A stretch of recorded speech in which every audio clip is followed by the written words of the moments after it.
Well, you start. Good morning, Rob, with the muted mic. We got to turn on that baby. Turn it on, baby. There we go. All right, Yeah, now we're clearing my cooking with throat there. propane. Sorry. I've been sniffing glue in the parking lot before the show, man. Okay. Hey, Rob Brown, Brendan Martin here. Got a great show today. Coach Matt Dean's going to join us. John Hartwell had to go to a donor breakfast at 7:30, which he's got to go to. I completely understand that. He'll join. He'll be back with us next week. Gary Harris join us about half past the hour. So first half, man, Coach Matt Dean, Brendan, and I are going to just run through some SEC basketball, preview this college football playoff. I want to get Matt's thoughts. The portal window, the coaches want January 2nd to the 12th, and just a one-time deal, except for grad transfers, which have been there. Again, guys have always transferred. That needs to pass. That's a step in the right direction to put some sanity back in college football. Hey, take a picture of that QR code and be a subscriber. We go simultaneously live on 7 channels of X, Facebook, and YouTube, and then wherever you get your podcasts. If you miss us live, you can catch them later. And check out all of our sponsors, www.sidelines.live, and these QR codes, which is the future of advertising, of advertisements, as Nigel would call them. So, hey, Coach, a lot of basketball happening right now. Yes. We got a big football game Monday night, but I want to get your thoughts on what you're seeing in the SEC. We had 3 games last night I want to focus on. That was Vanderbilt 66-63 over South Carolina's 0-4 after having a hell of a year last year. Yeah. And Tennessee struggled early, which you figured they would. Georgia's got a pretty good team. They do. Came back on that 26-4 run in the second half and buried Georgia 74-56. And then a good one out in Norman. Rodney Terry and the Longhorns went up there, got a 77-73 win over Oklahoma. Have at it. Hey, good to be back, Rob. The thing that's interesting about the SEC is I think with the non-conference play, we're definitely by far the best conference top to bottom in the land. I would even make an argument, depending on how the seeding plays out when we get to March, that we could see multiple SEC teams in the Final Four. That's how good the league is on any given night. I'll tell you, I'll give you an analogy here. So Tennessee was number 1 in the country, goes to Florida, gets absolutely obliterated, 30-point loss, right? Comes back, finds the way to scrap, winning on the road at Texas. Last night, as you said, Georgia's 23rd in the country. They beat Georgia after Georgia led by 1 at the end of the first half. And then Florida loses at home to Missouri in a close game. I was kind of following Franz Beards the other night and, some of his analogies during the game, and didn't seem like he was too happy with some of the officiating. But the reality of the situation is right now we have 9 teams in our league in the top 25 in America AP poll. Yeah. Okay. And teams like Missouri, who I believe now 13 or 14-3, maybe 3-1 in the league. I could be wrong, Rob, but 3-1 in the league. Yeah. You just have this incredible basketball league. I know we talked all about the Texas-Oklahoma addition to the football side of things. And I know I was listening to a couple of your shows, and there's a disappointment that we didn't get an SEC team in the final. But let's be honest. Texas doesn't allow a screen pass into the first half and converts in that first and goal at the 1 series. They probably find a way to win that football game and are still playing. I mean, that's my view. Well, yeah. I know we haven't had a chance to talk about that individually. Texas had a good year. Georgia loses their quarterback, in the SEC championship game and loses to Notre Dame in the playoffs. And we haven't even talked about, Georgia shouldn't have to play Notre Dame in the first round. Just like Oregon shouldn't have to play Ohio State in the first round. They're the 1 and 2 teams in the country, the SEC and the Big Ten champion, and that's who they draw. So I think the SEC basketball, any night, any given night, look at Vanderbilt. They had a big win last night, You mentioned South Carolina. Look at Arkansas. Mm-hmm. Arkansas is 0-4 in the league. Oh, yeah. You're going to go through some stretches. I'll tell you, I watched the other night, Rob. I don't know if you had a chance to watch a little bit of Kentucky and A&M because I love watching Buzz Williams coach. I'm an old basketball guy. But Buzz just gets his guys. You talk about, connection, bought in, all that terminology. Buzz Williams does that. But Mark Pope has done a fabulous first-year job so far with the Kentucky Wildcats. And Kentucky's got a team. I have a lot of friends from Big Blue Nation because of my basketball ties. Mm-hmm. And, sometimes they're never happy either. But, man, I got to tell you right now, Mark Pope being one of their own coming in, and he's got a really good staff, and they run some really good stuff, Rob, offensively. I'm excited. I know I don't get ahead of the gun. I can't wait till March. And I'm going to tell you what, Auburn can win the whole thing, as we know. I mean, I hope, Rob, I don't know the severity of Johnny Broom's injury at the ankle. I don't know what the situation is. But that team responded without him the other night to get a win. They have a lot of depth. Bruce Pearl does a great job. Look at the coaches in the SEC for basketball. I know we always talk about football, but I mean, from Bruce Pearl at Auburn, you look at the job that Rick Barnes, the body of work he's done everywhere he's been. You still have Calipari in the league at Arkansas. We just mentioned Buzz Williams. We just mentioned Mark Pope.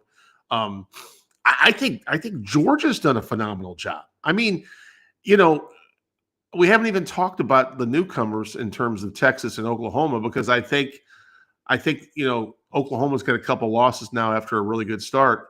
I think it's going to be every week. It's going to be topsy-turvy. I think we're going to beat each other up. But unlike in the football side, I think it's going to benefit us when we get to tournament play. I think we're gonna have at least one team make a deep run and possibly two or three, Rob. Yeah, and I mean Oklahoma is. I've just checked on it. They're 0-4 in the league. Arkansas's 0-4. South Carolina's 0-4. LSU's a good team. They're not. I mean, not good, but they're not horrible. They're one. No, especially down their place, right? When you play at LSU, that's always a challenging game. And Texas is 1-3. They got their first conference win on the road. And A&M's 2-2. Georgia's 2-2. That tells you there how tough this league is. Oh, it is. I mean, it's brutal, Rob. It's brutal. Yeah. There's nowhere, no night. There is nowhere. If you look 1 through 16, there's no off night. Guaranteed W. No. Especially on the road. Now, growing up in. I grew up in the Midwest. I moved down here. I raised two sons that are volunteer fans when it comes to basketball, football. Right? So last night we were texting a little bit, and I said, look, guys, even when you have a home game, it's a 40-minute game. And I looked at, I was kind of doing some projections for them. I still think Tennessee could be 13-5 and 14-4 this league. Another team we haven't talked about. I'm going to tell you what. How about Ole Miss? Chris Beard, the job he has done. Yeah. Coach Beard, our head basketball coach who I hired when I was AD, is good friends with Coach Beard. I haven't had a chance to meet him, but I know a lot of people that do know him. And his teams, man, they get better, Rob. And that's another thing we're not talking about. The one thing about Buzz Williams' teams, they lost a tough one the other night in Kentucky, but they get better. Chris Beard's teams get better. I even think the job Chris Jans at Mississippi State's done. I mean, he's done a nice job down there.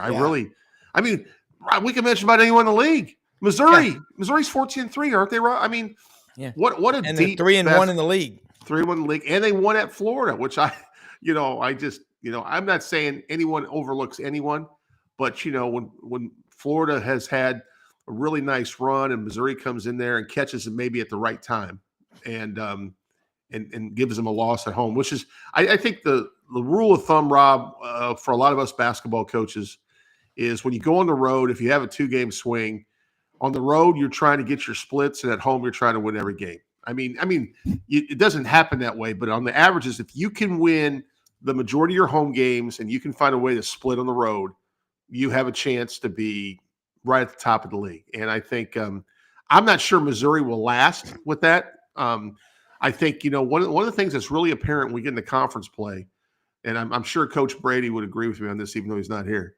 I know. Everybody's got tape on everybody, right? And you start playing people for a second time, or you see someone coming off a road trip that you may get a day break on in terms of scheduling them coming to your place. It is the most difficult thing to do. Conference play in a basketball league like the SEC that is that good, it just wears you down. So everyone gets the concern. We heard it last year that We wear each other down. Same thing happens in football. But I also think that iron sharpens iron. So I think by going through that league play, you're battle tested. And I'm guessing, 9 or 10 teams go to the NCAA tournament from our league? That's my guess right now. I wouldn't be surprised if not more, but we will Right. beat each other up as a league. Yes. It happened in football this year. Right. Because I have not dived into like the net or Ken Palm yet on our league. I'm just going by AP rankings right now, which usually kind of translates, Rob, to the other factors, the other metrics. So I think we have a great chance at 10. Well, and again, last year we thought the SEC was the end-all, be-all in college basketball, and it didn't shake out that way in the NCAA tournament. You're a coach, so talking to you is like talking to a forensic accountant doing a divorce, looking for hidden assets that might be buried away, trying to look past the 3 or the 5 year look back clause. You see basketball differently. Yeah. Auburn's number 1. You've got 7, 8 teams. You said in the top, or 9 in the top 25. Top 25, right? Okay. Currently, yeah. So we talked to Jason Caldwell, AU Undercover, yesterday. He said, what does Auburn need to worry about besides the next man up? He said teams that are real tall and rebound. Yeah. Auburn's not the tallest team in the league, yet they're number 1. And without Janai Broome, they beat Mississippi State 88-66 in the jungle at the Neville. I understand. Yeah. But Jans is a tough coach. I don't know his background, but you can tell he's been in a fight or two as a coach. Well, Broome, in my mind, is the player of the year candidate. I don't know if you feel the same way, but I just think you look at his numbers. I looked it up for the show. He's averaging 17.9 points and 10.7 rebounds a night. I mean, and they still go on the road, not at home, and they beat a really good Mississippi State team by 22 points, right? So that just speaks to the quality of the roster. And we all know for them to make a deep run, he's got to be back in there. And I don't know. We haven't talked about it, but I watched the play and it didn't look good. But ankles sometimes, it's tricky. So I think they have the luxury of not rushing him back. If this happened later in the season, Rob, it would be more of a concern to me. Yeah. I'm just guessing if it's just nothing more than the ankle, that we could see him in a couple of weeks. That's my guess. Yeah, and Jason said it's almost day to day. I mean, he's going through aggressive rehab, and he was hobbling around on the court, in the game against Mississippi State. But I look at him and I'm saying to myself, he's already been injured now. That's twice this year. No, I know. He's been hurt in the game. When you rush these guys back, that's my point. It makes it a worse situation than it was. And I think he's out of Plant City, Florida.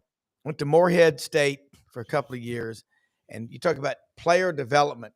This is what happens when you stay at a school. And now I look at top to bottom. Tennessee starts off slow. That was a dead crowd last night at Thompson Bowling. It was like, here you are, you're number 6.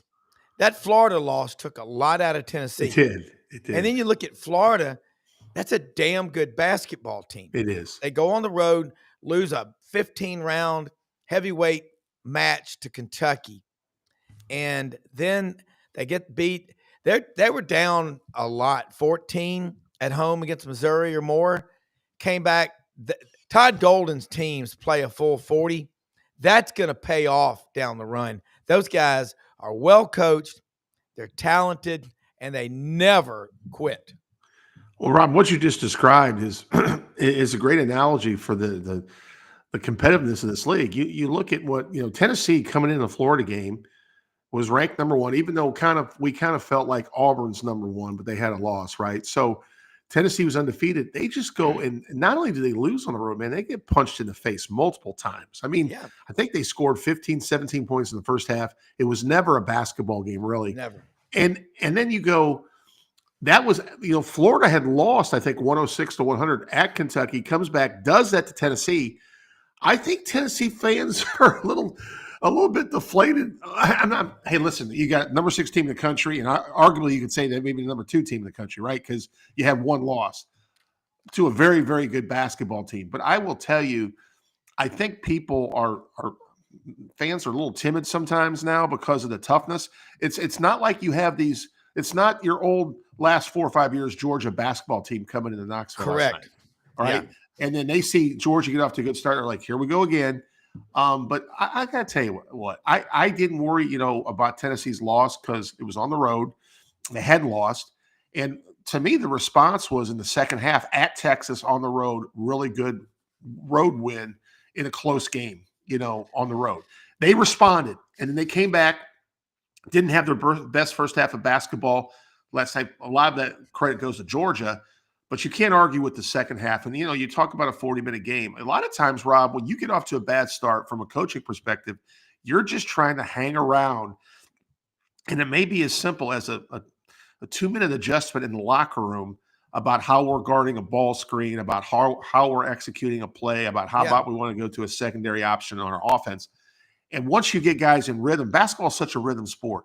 Unlike football, I think sometimes the rhythm in football is your quarterback.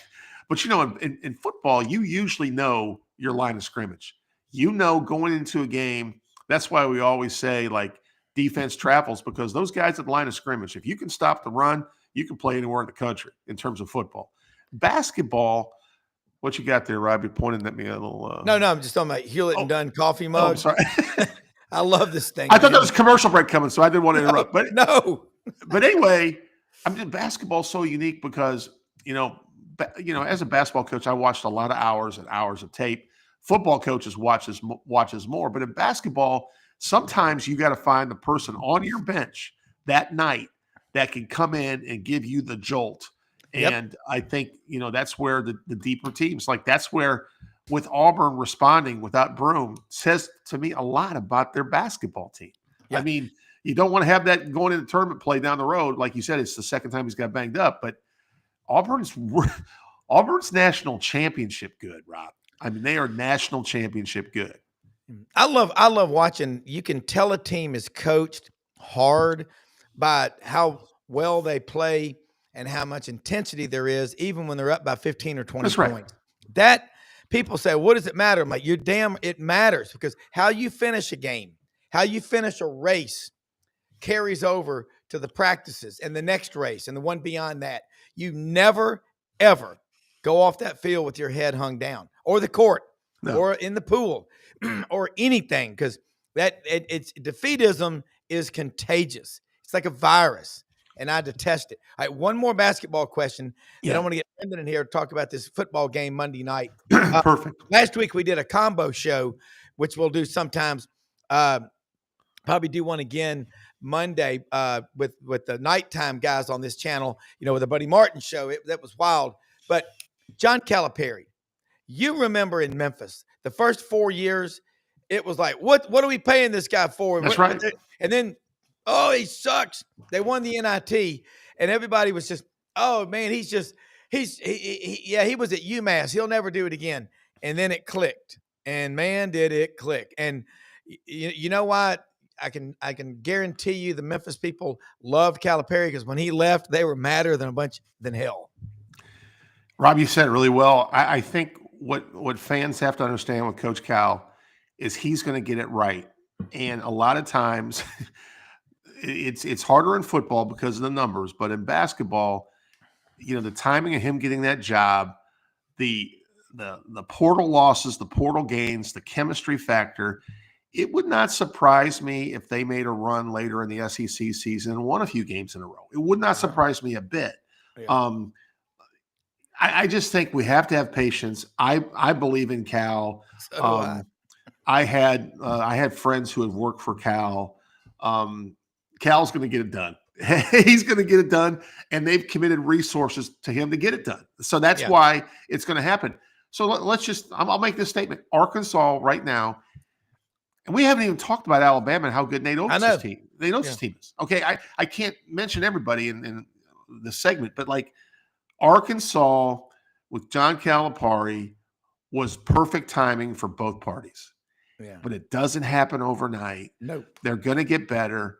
He's a Hall of Fame iconic coach, and I think he's got a lot of Rick Pitino passion in him that he's not going to – he's built not to fail. He's going to succeed. I mean, that's my opinion there. And let's just be honest. He's got a group for the first time in the best league in the country. Yeah. Okay. If Arkansas is playing in other leagues, they may be at the top of the league. I'm just being honest with you. Oh, that's true. I mean, this is the toughest league in the country, and I think they're going to get there. It could even be next year. It could be we see vast improvement into this year. I mean, basketball is an interesting sport, Rob. And, this is where I give one thing I want to mention about Bruce Pearl, and you mentioned some of the toughness of his kids. Bruce Pearl recruits to that. Yeah. Everywhere Bruce Pearl's been, it's a reflection of him. And like his son, who's a very good player for Tennessee, toughness. And that's why when you have an injury like they had the other night, Bruce has been there a while now. He's got a roster sustainable to overcome some of these injuries. Yeah. And you just got to give Coach Calipari time. That's my opinion. I've seen it work in Memphis. We've seen it. Now, there is that factor over a period of time. Does he wear on the fan base a little bit? We hear about all these recruiting classes, and sometimes we may not win the national championship. Yeah, but that happens everywhere. And exactly. Rob, look at a couple years ago when was it San Diego State that made a run to get in the Final Four? Yep. That was a group of older men or older young men that were cohesive and band together and just beat younger guys. And that's the hard thing. This is, we don't always like the portal. One of the great things about the portal, if you can be a chemistry maker as a coach and bring some of these 22 and 23-year-olds together that are 2 or 3 years in the weight room at the college with the strength coach, you got a chance to make a run because you're just more physical. You're better. Yeah. Hey, Winter Timber Outdoors, folks. They're in Athens, Alabama, growing all over the Southeastern Conference. Check them out. Take a picture of that QR code. Tell them you heard about them on SEC Sidelines. They're going to be in different towns in the SEC, the college towns. There's 16 of them. That's their mission. That's their goal. All the shooting sports, they got you covered. Great outdoor gear. They're a big Sitka dealer. When I go in a sporting goods store, I look at a couple of things. I look at the inventory. What do they have? Then I look at the staff. I want people that know what they're doing. I know what I want when I'm looking for hunting gear, and I know when someone's trying to hustle me. You're not going to get that at Winter Timber. They're going to sell you what you need. These guys are true grit outdoorsmen. They love it. Duck hunting, deer hunting, turkey hunting in the spring. Everything you need to pull the trigger, you can get it at Winter Timber Outdoors. Matt, looking at this college football game in Atlanta Monday night, you were at the Rose Bowl, and I don't know what it is with Oregon. They just losing that game. It was their only loss of the year. Mm-hmm. The line of scrimmage, what are they doing? That seems to be the toughest area. Every Oregon team that's been in that elite category has failed it on the line of scrimmage. Ohio State just dominated from the get-go. And Oregon's they're an elite team. They were the number one seed. Talk about how good Ohio State is. They're playing rhythm, whatever you want to call it. They're playing the best basketball of the year, and they are just the best football of the year. Yes. That Michigan loss really ignited them. I mean, and then I look at Notre Dame. That team loves one another. They do. They love their coach, and they love Notre Dame. They buy into that. Marcus Freeman has totally bought into that culture. What happens Monday night, Mercedes-Benz Stadium, when Notre Dame and Ohio State get together? Well, hey, just like Coach Langdon after that game, he didn't make any excuses. They whooped our butt. But Oregon had also whooped their butt earlier in the year and left points on the board. The one thing that was interesting about the game, we're there, we're watching it. Oregon's going to have a guy, Josh Connerly, on their left tackle. It's going to be drafted top 15 in the league. They got a D lineman, Derek Harmon. It's going to be drafted in the first round.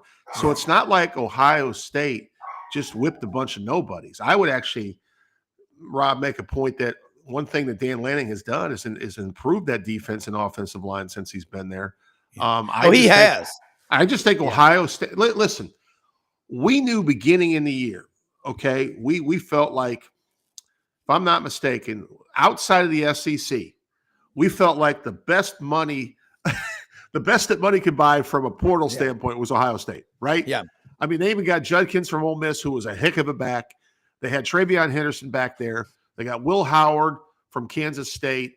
And they had a lot of guys on defense that we know were there for a while. But I'm going to tell you what, the dude that's a dude, Rob, is the Alabama transfer, Caleb Downs. Yeah. You get him downhill, and their old school defensive coordinator, Knowles, has been just on fire with some of his coverages. He gets a lot of pressure sometimes just rushing four.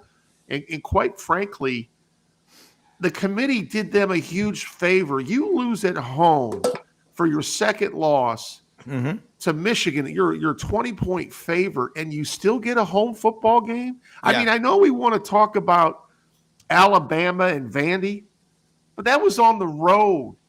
You're at home, and you're playing your biggest rival you haven't beaten in 3 years, and you get freaking beat. And you're a 3-touchdown favorite, and you still get a home. So what happened is, Rob, they got a second life, and basically it was from a coaching standpoint, it's like, hey, guys, no one thinks we can do this. No one thinks we're worth a damn. And you know what? They got hot. They got that win against Tennessee, and then it carried over to the Rose Bowl. I mean, I got to tell you, we were all fired up about the game, man. After the third drive, we're like, man, I'm ready to go home.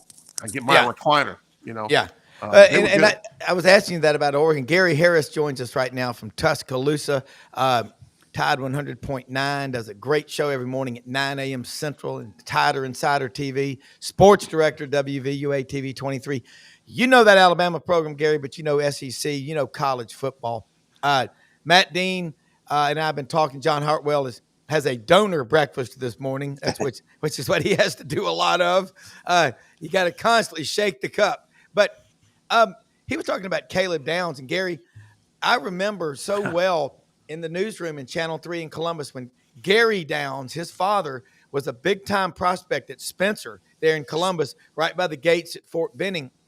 And he would come in a lot being interviewed by us. He went to NC State. And Caleb, I'm just saying this being totally transparent. Why in the hell would you ever, and I'm an Auburn guy saying this, why would you ever leave Alabama? I mean, as a football player, I'm being totally serious when I say Nick Saban, retiring. The bond that Nick Saban had with Caleb and his dad was strong. That's the reason they came to Alabama. Okay.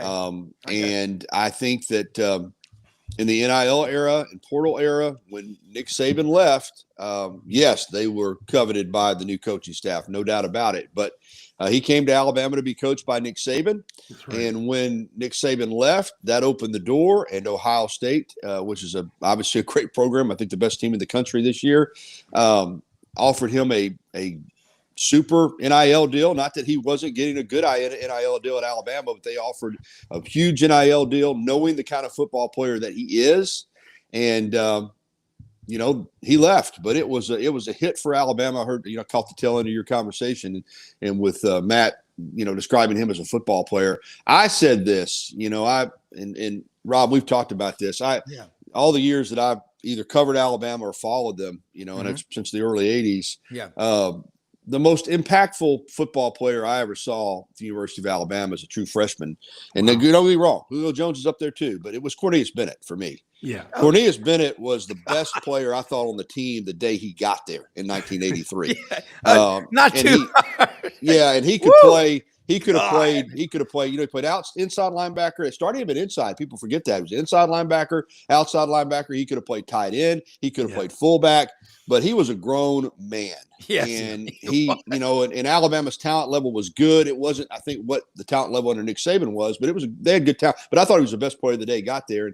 And that's why I rate him as, and I know you go back to Leroy Jordan, that's some of those great linebackers in the 70s. Derek Thomas had 2 incredible years. But for 4 years, I thought Cornelius Bennett was the best player on that team. I thought last year you could make an argument that Caleb Downs was the best player on the Alabama football team. Wow. As a true freshman. Yes. I mean, he came in, and the numbers that he put up as a true freshman, and had Nick Saban not retired, the 3 years that he would have played at Alabama would have been legendary. Now, he had a legendary 1 year at Alabama, won an SEC championship, played in the college football playoff, went to Ohio State, is having a legendary season there, and is led them to the national championship game, and he'll have one more year of college football. But that's why he left. And I do know that Coach DeBoer met with him and met with Gary Downs and tried to get them to stay. But they moved on, and Alabama's loss is certainly Ohio State's game, because you guys are right. He's an incredible football player. Now, Julio Jones was up there too, because his impact at Alabama wasn't just on the field. It was kind of a culture change of, hey, this is what Nick Saban's going to do at Alabama. Great take. Yes. And he was probably, if Cornelius Bennett was 1A, Julio Jones was probably 1B. I still would just take Cornelius Bennett, because I thought, the minute he arrived at Alabama, he was the best player on the team. The pride of Inslee High School, Matt Dean. You know what his nickname was at Alabama, Matt Dean? Well, I don't know, but tell me. Biscuit. It still is, really. It still is, yeah. Hey, if he comes in the room, I'm calling him Mr. Biscuit.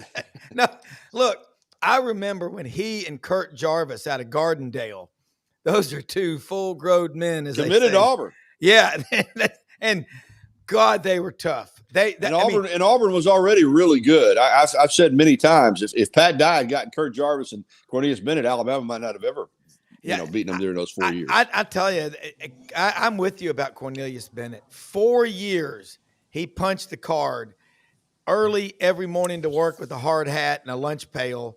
Frank Beamer would have loved to coach. Bud Foster would have loved to coach the guy like that. I think it's a shame that he's not in the Pro Football Hall of Fame. I really do. And I think what happens is there's a couple things working against him.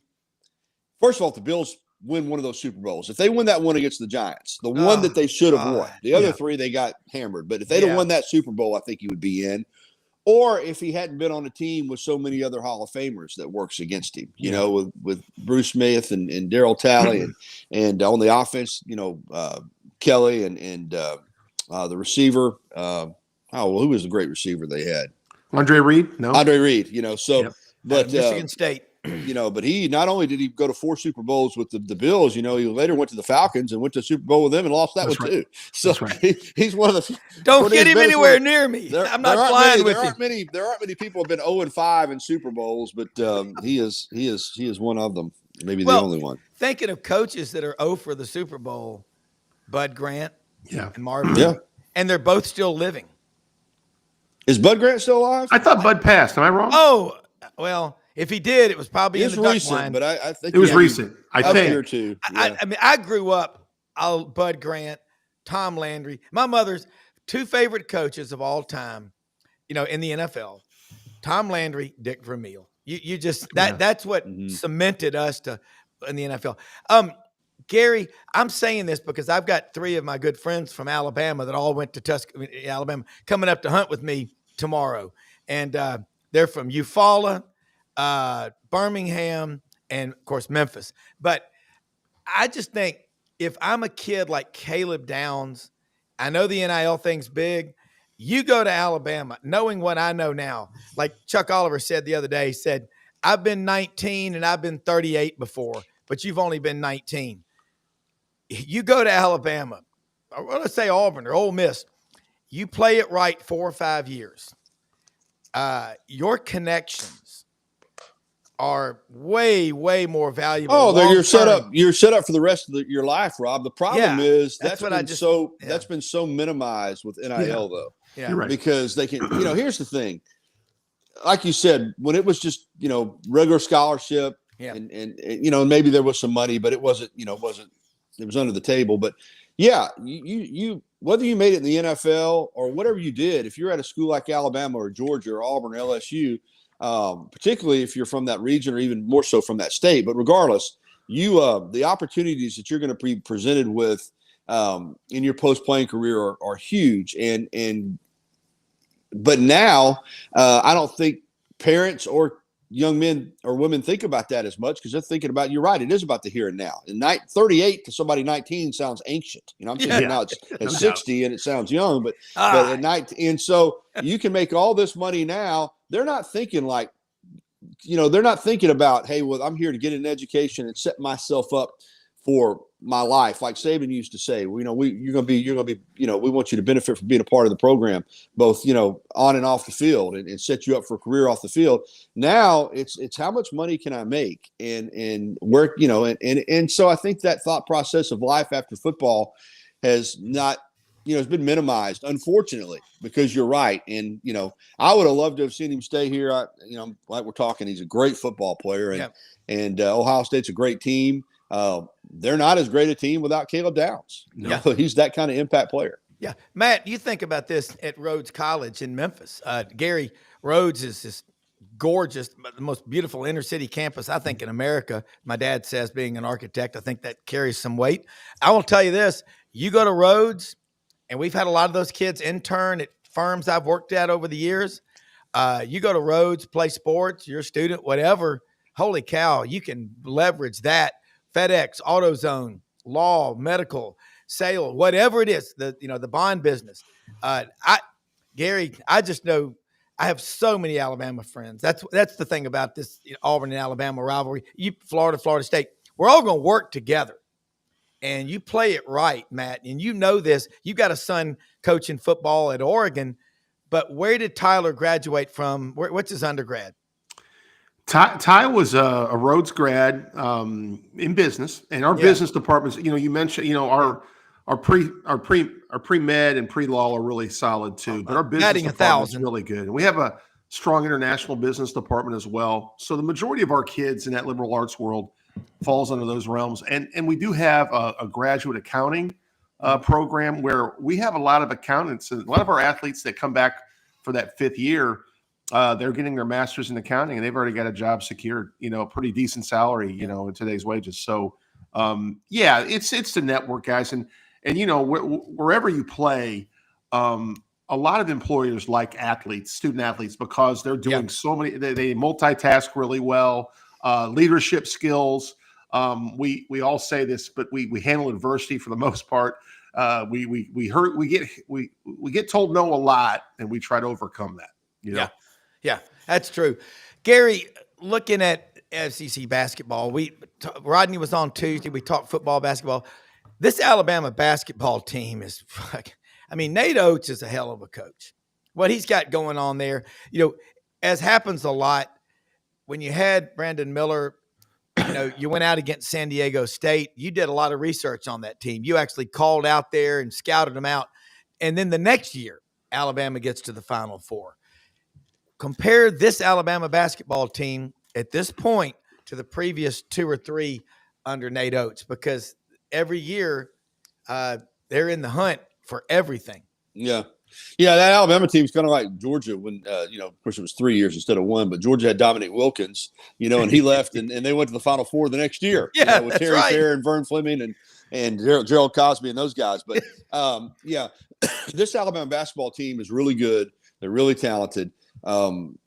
This SEC, though, is a juggernaut. It is, every night you go out there, and I don't care who you're playing. If you're not ready to go and you haven't put the preparation in and you're off, you can get beat. And we saw that the other night here in Tuscaloosa. Chris Beard is one of the great coaches in the country. He's certainly one of the great defensive coaches. And that was a night where Alabama got it handed to them from a preparation standpoint. And I've had some people tell me, well, and maybe there's some validity to this. They played that 3-hour game out at A&M, that foul fest, 88 free throws attempted on a Saturday night late. It was a late game Saturday night. They didn't get back, till 2 or 3 in the morning on Sunday, and they turned around and played on Tuesday night. Now, I don't think that's the case. These kids are conditioned in shape, but I do think maybe it impacted them. We won at A&M, which has been a tough place for Alabama to play. We won at A&M. Ole Miss is good, but they're coming to our place. I don't think they were ready to go. And the defensive game plan that Chris Beard had, to get into the passing lanes, not allow Alabama to get to where they wanted to get to. People are going to get physical with Alabama now. I'm telling you, they're going to try to get them off their spots. they're going to have to get used to. And they're a big team too. I'm not feeling sorry for them, but people are going to try to play bully ball with them, because if you let Alabama play the way they want to play and get in their rhythm offensively and then crash the offensive boards, they're going to beat you. But if you can disrupt that, get them off their spots, officials aren't going to call fouls every time, really body them, keep them off the offensive glass. They only got 47 shot attempts the other night, which is unbelievable for a team. They got 47 shot attempts. They turned it over 21 times. And it's a 10-point game, but it's like a 30-point game to some degree, because you held Alabama to 64 points. They're averaging 91.1. So you got them 27 points off their game. So a 6, 8, 10-point lead in that game, the way Ole Miss was playing, was like if Alabama's playing its style, 15, 16 points, they can wipe that out in 5 or 6 minutes. Yeah. But this lead, the way that Ole Miss played, I tell you, coaches are copycats. There are going to be a lot of people that try to play Alabama this way, and they're not shooting the ball the way most of his teams have. They're just not. Even Sears, they're not knocking. They'll make a three, and then you'll think, well, they're going to get in one of these rhythms where they knock down 5 or 6 or 7 threes in a row. It really hasn't happened all year. Yeah. Oates said something after that Ole Miss game, and he's 100% right. The points have been there, but that's because they have hit the offensive boards. Yeah. They have gotten second chance opportunities, but they have not played great offense this year. I think losing Latrell Wrightsell is a much bigger loss than people make it out to be, because Alabama's deep. People people say, but Latrell Wrightsell is one of their key players. So I get a little bit of a smile when you hear other schools lose a player, and they're talking about, what a huge, and everybody just kind of writes off Latrell Wrightsell like it's nothing. But that was a big loss for this team. He was probably their most consistent 3-point shooter. So I think Alabama's really good. I think on their best nights they can embarrass you, but they can be gotten too. And if they don't, when you hold them to 4 offensive rebounds, and I'm not saying everybody will be able to do that, but 4 offensive rebounds, 47 shot attempts, turn them over 21 times, it's probably fortunate that Alabama was even in that game. That's a recipe for getting completely blown out. But Ole Miss offensively, was not trying to score a ton of points. They slowed it down. So now you go to Kentucky. The only good news I think about going to Kentucky for Alabama is Kentucky's going to play the pace Alabama wants to play. That's right. So they're going to have a chance to maybe win a score fest there. But again, I'm not predicting a win, because I still think that's a tough turnaround, to go to Lexington the way that they're playing.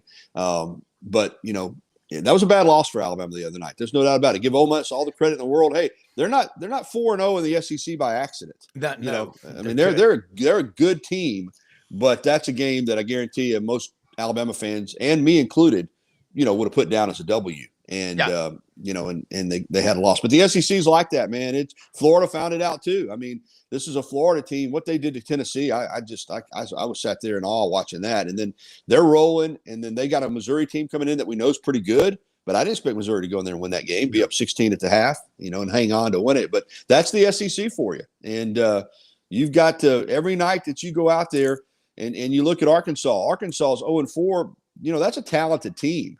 They're not a great team, but they're a talented team. And, I'm beginning to wonder who are they going to beat? I mean, I nothing against LSU, but I thought Arkansas would win that game at LSU the other night. Yeah. So that's the SEC for you. Well, Gary and Matt, he talked about the shooting. I think about Mark Sears out of Muscle Shoals, home of the Swampers. That guy's a great shooter.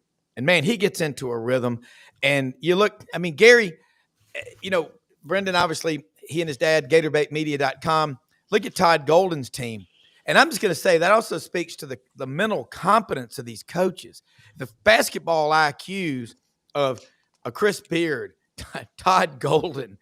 And they both have, Bama has that 1 loss. Florida has 2 losses now. But you got to work a full 40 to beat the Gators. Matt, as a coach, what does Nate Oates need to do? I mean, they're going up there to Kentucky to win. They're not going up there as a stage prop. Gary makes a great point, and we talk about this in the coaching world a lot. Tempo means everything in basketball. Let's say, obviously part of Chris Beard's plan, besides getting the passing lanes, is control tempo. Okay, we're going to control pace of play. So if I'm preparing against a team that's really fast, what do I want to do? I want to slow them down. If I'm preparing against a team that's play slower than my pace, I want to speed them up. And whoever wins that battle with the least amount of turnovers usually comes out on top. I mean, I know that sounds simple, but it really is. And that's why some of the better teams I've coached have the ability to play half-court basketball and offense, and can also get out and play some full-court defense and pressure with some of our zone press looks. So I think there's so much good coaching in this league. I mean, I think that's what, like, to me, Nate Oates is fine, because Gary made the point, they're going to go into a hostile environment, but they're going to like the flow of the game. And if they make some early shots and get out of lead and Kentucky doesn't, I'm going to tell you the most underrated thing we don't even talk about in basketball. Basketball is about making shots. You can do everything right, and if you don't make shots, people think you're not worth a damn. Well, that's not the case. Basketball is a make or miss proposition, guys. It always has been and always will. It's kind of like what happened to Florida the other night. You get down 16 and a half after a tremendous performance against Tennessee that, quite frankly, is still making Tennessee a little woozy in terms of the fan base. Yeah. But, you know, Missouri comes in, and Gates has done a good job with that basketball team. I think they're 14-3. We talked about 3-1 in the league. 3-1. And every night it's a different challenge. And the thing about Chris Beard's teams, and you're going to know this, they're just going to be, to me, it's a little bit like a different version of Pearl because of the toughness. I mean, Pearl usually plays at a faster pace with his basketball teams, but Chris Beard doesn't mind beating you 62-58 guys and just a slobber knocker. Yeah. And I respect that, because that's, in today's day and age, recruiting those kids that want to come in and play at a different pace is not always an easy proposition, to be honest with you. Well, I think a coach like Chris Beard that's that intense, Nate Oates, Bruce Pearl, Todd Golden, I think the kids take a lot of pride in that, Gary, when you play. And you know, Brendan, you know, look at Todd Golden in Florida. Those two losses have been down to the absolute last seconds to beat Florida. So I think Florida is they were number 5. I mean, Tuesday night, we had a road team win at number 4 Alabama and a road team win at number 5 Florida. Yeah. I mean, guys, the league is insane. Let me say something real quick about one of our sponsors while we got it. Landers Ford, Memphis.com, located at Poplar and Houston Levy. Bottom line, they're open 7 a.m., 7 p.m. Service department will pick you up, take you into the dealership for service, and take you back home. They're all over the Mid-South, stadiums everywhere that you see. You know, you got to look at it, say $500 off for SEC Sidelines members, viewers. Let them know you heard about him on Sidelines. And when you go in there, Brad Bellamy's the general manager, and everybody in the Mid-South, you ever bought a car, truck, or SUV in the last 41 years, you know Kenny Myers. He's out there at Landers as well. Hey, their motto is simple. If you didn't buy your last car, truck, or SUV from Landers, you probably paid too much. Great people to work with. And I got to tell you, these Broncos, they're great. The Sasquatch package rocks with the big off-road tires. Get you one of those things, ride around and sync it, and you can listen to Sidelines and watch it on your screen. Of course, as a passenger only. Do not drive and watch Sidelines at the simultaneously at the same time. Guys, we got a big one coming up Monday night. And Brendan, you've been listening and watching and running this show. I want to start with you and then go to Gary and then Matt. SEC pride on the line, second straight year that we have not been invited to the national championship party. You think the SEC, which way does it go? Does it double down and get stronger than ever and say, okay, we can't take this? Or does it acquiesce and capitulate to the rest of college football because of NIL in the portal and say, there's nothing we can do? I don't think that'll ever happen. Well, I just think I don't want to say it's early, and I talked about this yesterday.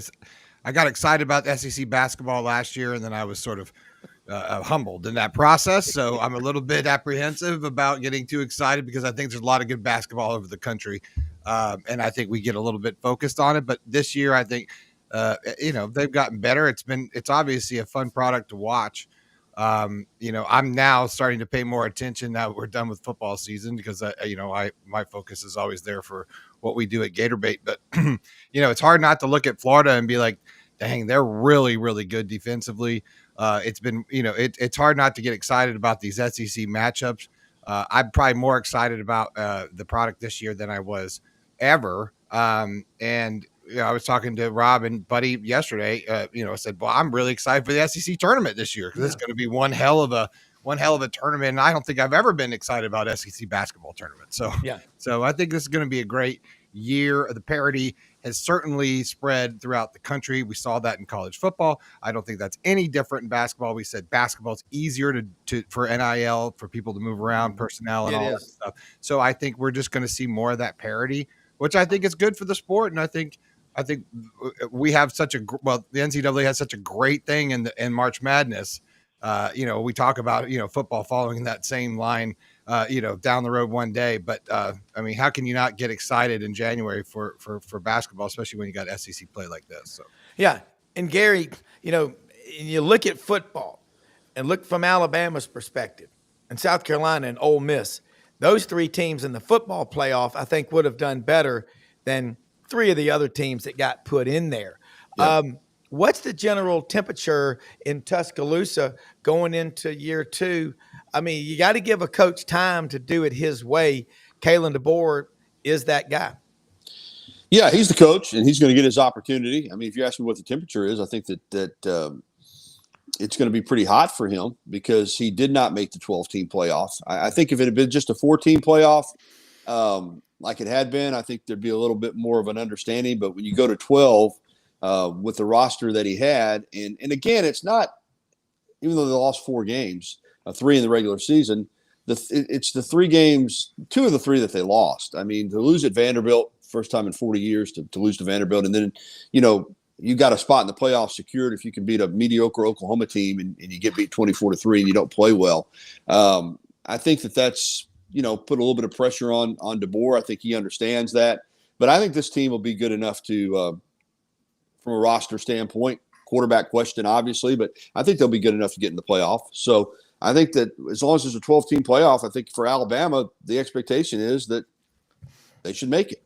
So if he goes in 2 years in a row without making it, then they'll really be even more intense going into his 3rd year. So I think the expectation still here is that this should be, a playoff program, but it's not the same program that it was under Nick Saban. And Kalen DeBoer is going to be given an opportunity to build it back up to that level in his image, and we'll see if he can do it. Hey, I'm doing my show from home today, so I got to go, guys, so I can get hooked up and ready to go. Gary, thank you so much, man. We'll see you next week. Thanks. Appreciate it. Matt, you heard what he just said about Kalen DeBoer. If it was a 4-team, it's a 12. It's not the same program. We know that. And when Coach Bryant retired and he died January 26, 1983, he always said, I don't know what I'd do if I retire. I'd probably croak in 30 days. And he was dead in 30 days.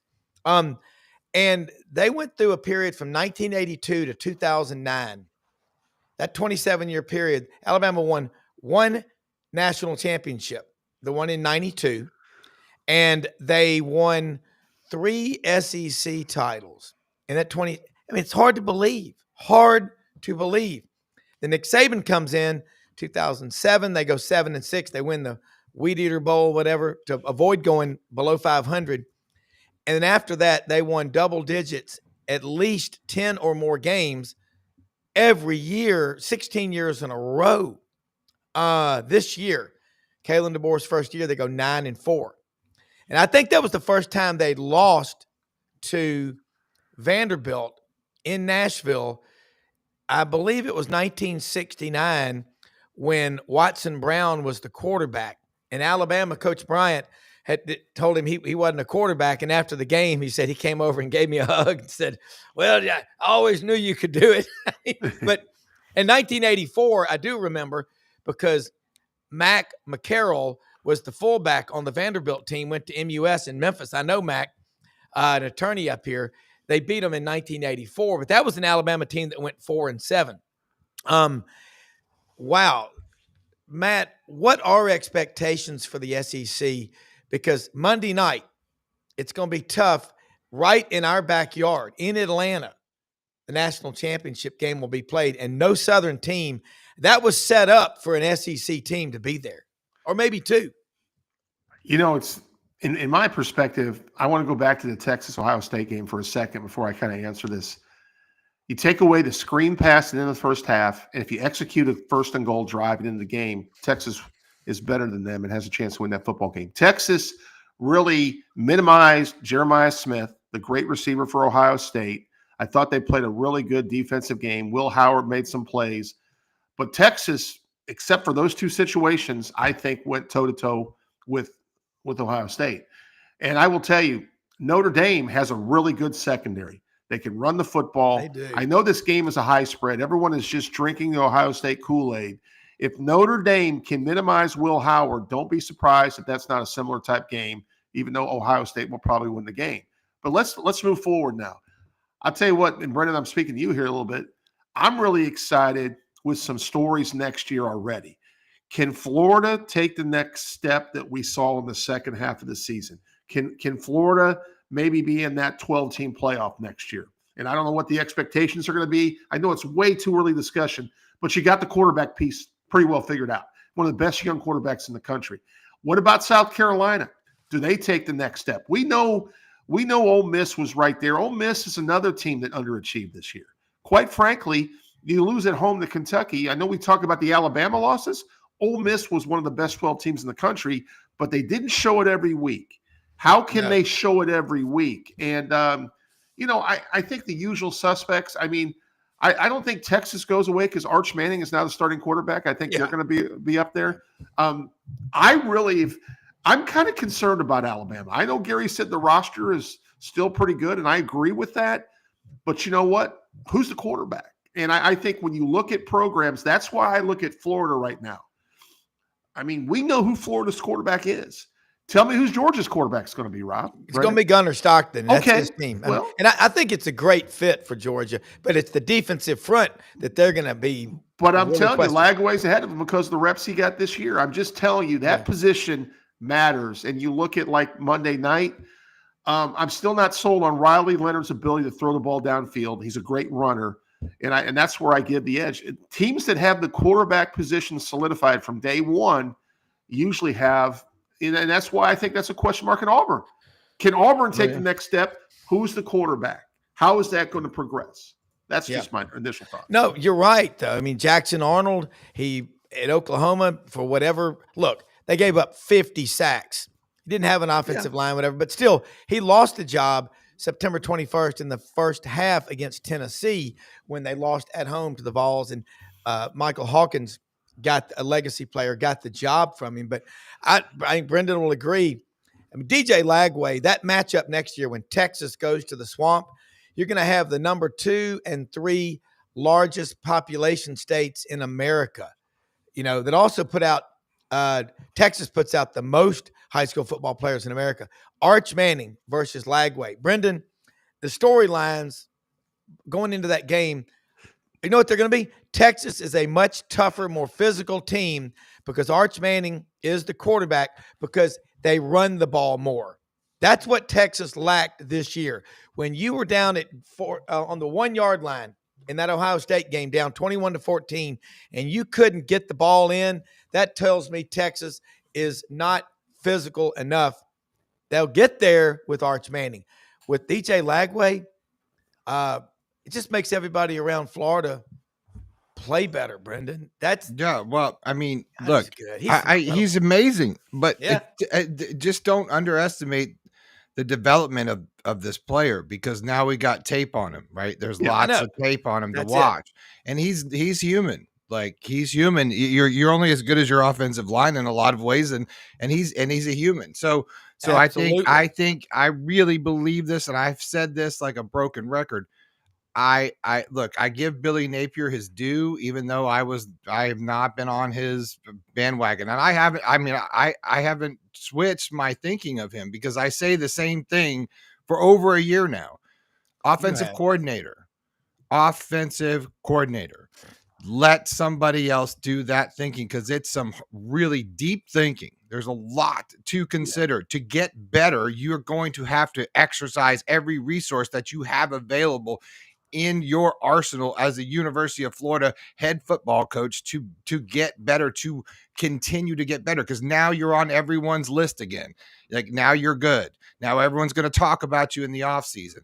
Here's the thing. Spring football is around the corner. That's when you install new offenses or tweak things or get new coaches. If you don't have that by spring ball, you're really, really behind, in my opinion, as far as defensive or offensive coordinator, because that's your time. You start pushing that narrative. Matt, I mean, would you agree or not agree? 100%, Brendan. I'll take it a step further. You said offensive coordinator. One of the most important positions on an offense is the O-line coach. And because, I've had a lot of football people tell me sometimes you can overcome maybe a middle-of-the-road offensive line with good protection schemes and a quarterback now in the year two that can check to those protection schemes when he reads the defenses, right? Which goes to your point, in the spring, can we take another step before we have to play a countable game? And I think it's easy for me to sit here in January and say, man, they're going to take another step. But that step occurs in the spring before it really occurs in September. And you're 100% right, Brendan. And I think that's going to be probably the most pivotal offseason they've had, because the expectations now are getting – I'm not saying totally at Florida norms, but you're getting higher, right? Because there's excitement. You won a bowl game. You had momentum. You beat some really good people the last few weeks of the season. Can we take this – let's be honest, your schedule's still not much better next year. You got a tough schedule. I mean, it is what it is. But I do think we now know that if you're a 10-2 SEC team, you're going to get in. I mean, I think that's a fair statement.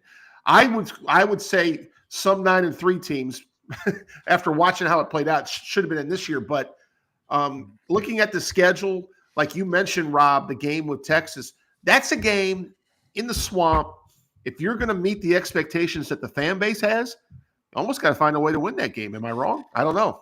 Yeah. Well, it happens in the spring. It starts in spring. It starts in spring. Interestingly enough, Rob, the viewership, I looked this up, of the Ohio State, Texas, the Cotton Bowl, it's set records in viewership, becoming one of the most watched college football playoff semifinals ever. It sparked some controversy about the impact of scheduling on viewership, particularly regarding games aired exclusively on cable networks versus traditional broadcast networks. Lots of things that we've been talking about this week right there, Rob, in that sort of short summation. But I think that is sort of interesting now, because we talk about Notre Dame having such dominance, with fan base. Are we going to see the emergence of maybe more spreading of bigger programs like Texas and those kinds of things? And just as another side note, because I know we're getting to the end here, Notre Dame versus Ohio State. It was interesting to hear. I don't know if you guys heard Lou Holtz's comments about this, which is really great. Rob, have you heard this? No. I'll just read this shortly. Holtz picked up the Notre Dame win national championship against Ohio State. He acknowledged that Ohio State's the better team on paper, but expressed belief in Notre Dame's ability to find a way to win, saying, quote, "Ohio State is the best team, but I think Notre Dame finds a way to prevail. It's going to take a big effort." He also commented on Ryan Day's coaching in the past, noting that hiring of Chip Kelly as an offensive coordinator was a good choice. And praised defensive coordinator Jim Knowles as vastly underrated. However, he maintained there's still tension between him and Day, as they had not spoken since 2023, because he had said some smack on the Pat McAfee show in 2023 that Notre Dame was a better football team than Ohio State. And that they weren't that tough. Yeah, right. I remember that. And he criticized Ohio State's performance in big games with Ryan Day, all that whole thing. Well, this is a carryover of that. So now he's sort of picking that back up again, which I think is great, because Lou Holtz, one of the great motivators of all time, right? Yes. Yeah. Well, fantastic coach. So along that line, Matt, I know you've got to go. What Brendan said a minute ago about the tape, that's something that I always think about, because we're going to talk with Coach Ellis Johnson Monday before that championship game. Once they get tape on you, it's not a sophomore jinx or sophomore slump. It's that they've got tape on you and people study that. That's what What do you think they're doing in those coaches meetings?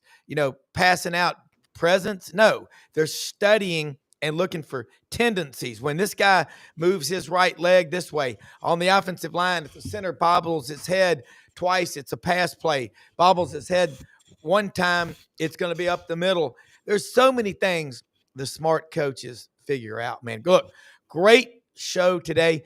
Folks, you need some boots, get out there to Hewlett and Dunn in Collierville, right down the street from Landers Ford.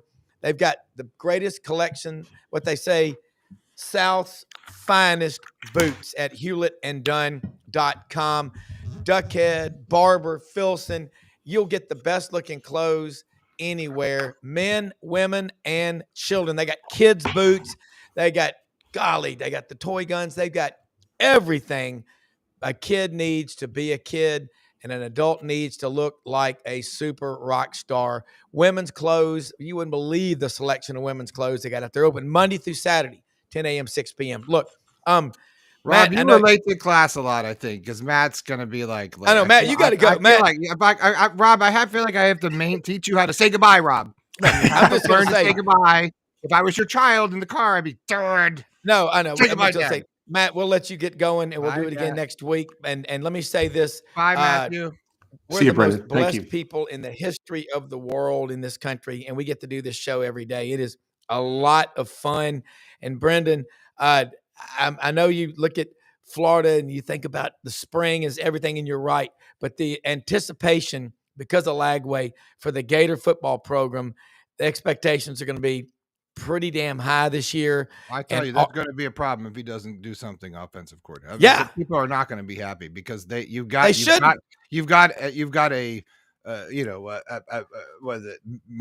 top notch, of everything and in every capacity as far as a quarterback is concerned. Excuse me, and he's. You're going to have somebody that just develops in, other than just a quarterback's coach. Like it's somebody that's going to work within his talents, right? And Florida's got a lot of specific talents. And the transfer portal has been been kind of rough on Florida at the end. They did better in recruiting, but they lost some pretty key players, especially defensively on the edge. So, that's every team. But at the end of the day, it sort of checks and balance. So Lagway's got to have great players around him. I think Florida's going to do that. Look, I think Florida has an awesome opportunity to continue to get better. I think Billy Napier's best, compliment I can get him is that he does make adjustments, and hopefully that this next adjustment is going to be what sort of takes the Gators to the next level. So I think Florida's hungry for it. But if it doesn't happen, I can tell you right now, Gator Nation is going to lose their ever living mind. So yeah, and that's the thing about high expectations are a lot better than apathy. Because if you've got apathy, we're going to talk about that today at 4:00. We're going to record a show, buddy, and I'm going to record with Urban Meyer is coming on with Steve Spurrier at the same time today. So we're going to record it at 4:00, and then we'll be posting that later it's going to be about a 15-minute thing for Dad, but that is going to be a really great conversation with two of the Titans. I mean, especially Urban going into the Hall of Fame yesterday. Yeah. And then Spurrier also named, I think, quarterback or some quarterback award. I don't remember what it was, but nonetheless, two icons on the same show at the same time with Buddy, three icons. That'll be a really interesting 15 minutes. 4 Eastern, correct? Yeah, it's not going to be live. We're going to record it and then we'll post it, or Buddy will play it back during a show. So go tune into the Buddy Martin show tonight at 9 p.m. Eastern. And he will we'll run a replay of it here. You can just click that QR, which is the same QR for us. You can see us both in the same networks, but click on that, the Buddy Martin show. You're going to see that later. And then Rob, I'll cut some up. Maybe we'll play a little bit of it for Friday morning for our. Yeah, I'd like to see that. And also, I know we're going to release soon. I know Norman Jetmanson's, the Sewanee 1899. We did that podcast. Kind of slows down. Football slows down. Yep. Ready to get that out there because that is a really cool story. I believe right now, Brendan, we're closer than we think to turning this mess around. Already that 10-day portal window, that's going to pass. It's going to pass because the university presidents, they know in all sincerity that they've got to help these football coaches because they are the front porch, of the world to every university. So that's a great start. Things are going to get better. It's always darkest before dawn. I just look right now, we're resetting. There's a correction going on in the market with the SEC. SEC had it so good for so long in football, especially, and now they're going to have to adjust, but we're going to work it out. Among some of the blessed people in the world. See you tomorrow. Thanks for watching. Do not miss the Buddy Martin Show tonight on this channel. Good night, John Boy.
In a perfect world, you'd set a health goal and results would happen overnight. In this world, the real world, it takes time, dedication, and the right support to achieve your best self. The Vitamin Shop's health enthusiasts are here to make sure you're not wasting a single moment on the wrong supplements. From the highest quality sports nutrition and superfoods to the most sought after trends, you'll find a huge variety of science-backed solutions for every goal and the people to help guide you along the path to greatness.